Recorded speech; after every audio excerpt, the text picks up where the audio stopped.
ba dyan? Hawak kamay mong sagot, basta ikaw walang mo yan.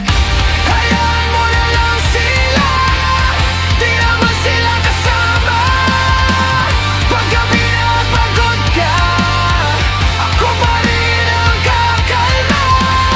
Kung masaya ka, masaya na ako.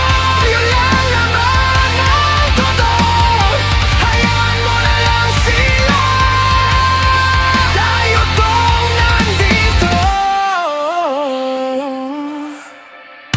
Sila yung maingay sa likod, pero wala naman sa sulat ng buhay mo. Tayo hindi laging tama, pero totoo, kahit sablay pa.